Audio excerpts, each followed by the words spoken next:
Good morning, YouTube. Well, what I've got here for you today comes to you courtesy of Geek Buying. This is the TYRC Sky Overlord folding drone. This thing actually looks pretty crazy.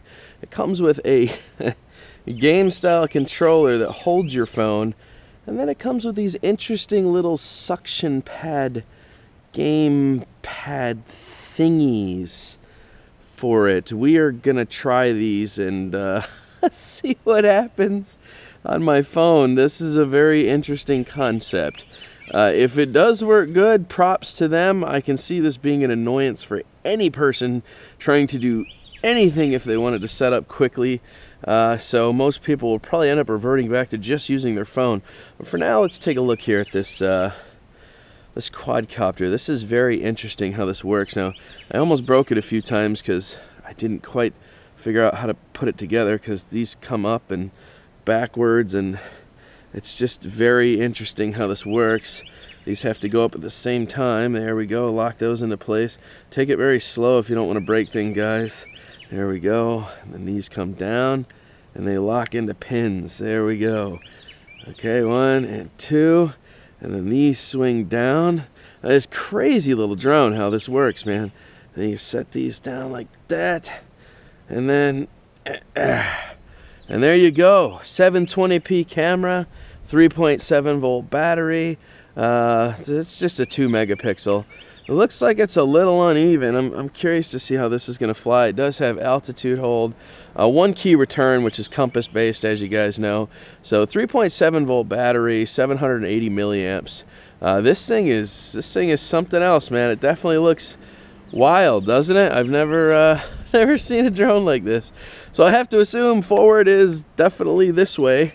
I can tell you right now, the only LEDs that are on this thing are right here, just one on the back to let you know. So you have no idea during night flying where you are. So this is definitely not a night flyer, and I see that as a big downfall. I would have loved to have seen some LEDs out here on the corners.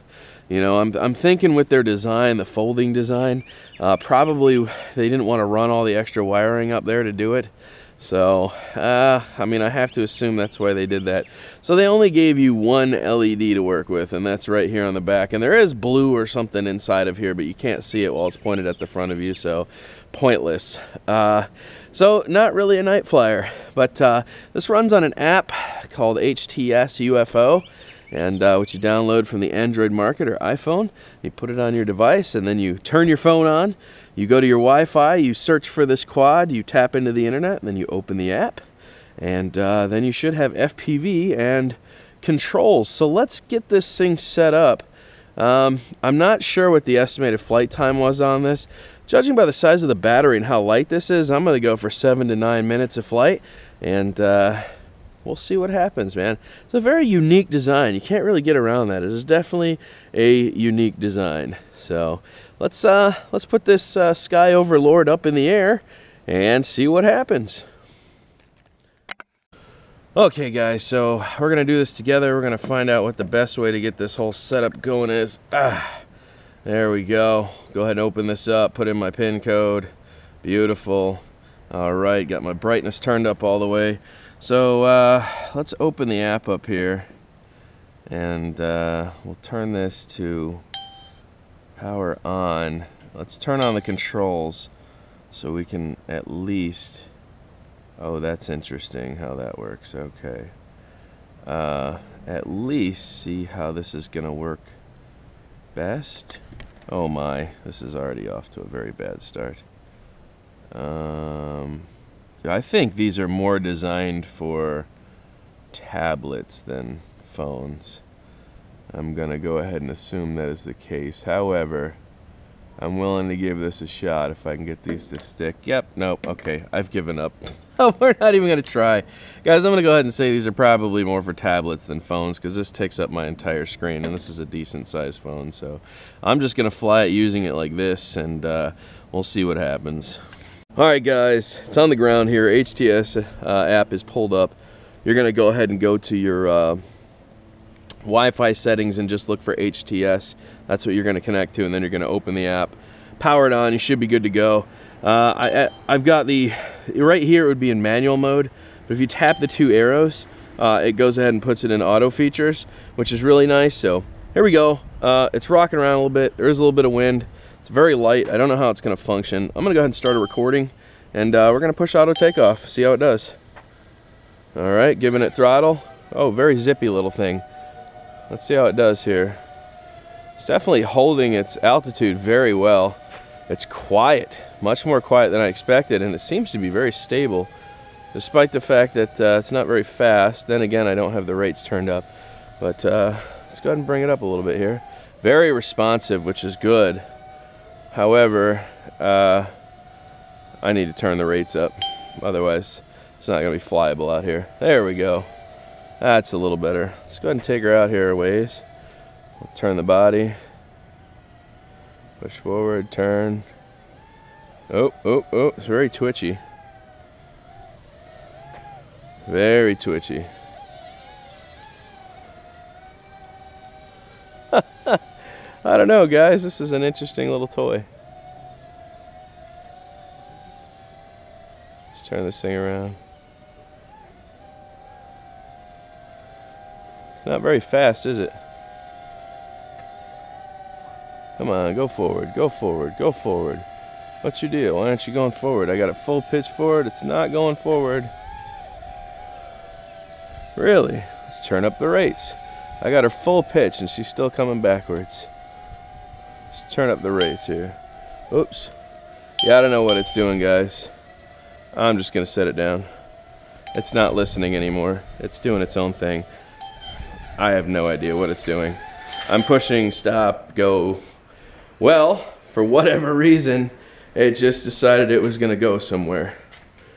It quit listening to the controller, which was interesting. I'm going to go ahead and set it back down and we'll give it another shot. The FPV doesn't look too bad. I can't regulate this one properly because Steven wants it when I'm done with my review, so I gotta give it to Steven. Come on. Alright, that's another thing that sucks about this. Any kind of wind just blows it over. We're gonna turn the rates up to 100%. Okay. There we go. Rates are up to 100%. Let's try this again here in 100% rates. The smallest breeze wouldn't let it go into the wind. So let's take off. Okay, up. Forward. Oh yeah, there we go. There we go. That's a lot more controllable. Whee! This is more how I'm used to flying. Yeah. Alright, well, if it's in rates level 3, it's a lot of fun. It's not the super fast, but it's definitely controllable. I will tell you this, though. Let me get it over here. Let me bring it back a little bit here. I will tell you this, though. When you go into any kind of turn, it seems to, like, stumble over itself. See what I'm saying? It, like, does this weird stumble. That's probably the design, I would assume. Let's take it out there a ways and see what happens here. I'm going to push it over there. Can I fly at FPV? I most certainly can. However, there seems to be some latency lag. I'm trying. Oh, okay. I'm going to go ahead and turn around. And it's in the ground. It didn't even show it on the ground. See, it lost connection is the problem. So apparently the range isn't really that far. This is a short distance flyer when connected to Wi-Fi. Same thing with a Parrot Bebop. Doesn't do good when it's connected to the Wi-Fi. But, you know what that means, guys? Any of your Wi-Fi quads you could get a Wi-Fi repeater for. And it just boosts the signal if you really wanted to take any one of your toys that far. Depressing. Obviously it caught up with itself because now I see grass. So, interesting, guys. So far I'm not very impressed with this thing. Neat design, definitely. But I'm certainly not impressed. Let's take off again here.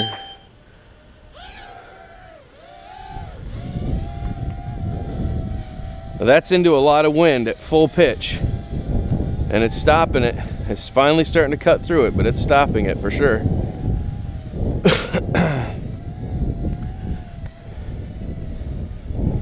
Well, that's fun for what it is, guys.